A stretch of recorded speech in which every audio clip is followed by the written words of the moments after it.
चपातीचं पीठ उरलं होतं, बनवला मस्तपैकी असा हा टेस्टी नाश्ता. तर चला बघूया.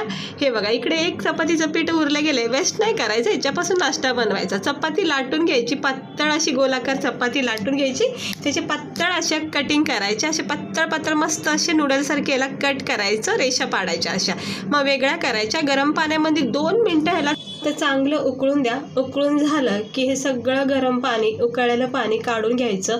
हे आपले जे गव्हाचे पिठाचे नूडल्स आहेत ना, हे चाळणीच्या साहाय्याने एकदम सुक्कं करून घ्यायचे, थंड पाण्याने धुवून घ्यायचे.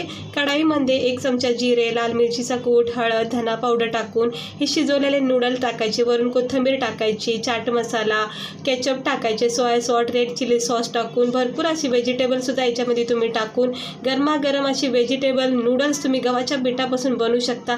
टेस्टी हेल्दी नाश्ता आहे, नक्की ट्राय करा. असेच वेगवेगळ्या रेसिपी बघण्यासाठी चॅनलला सबस्क्राईब नक्की करा.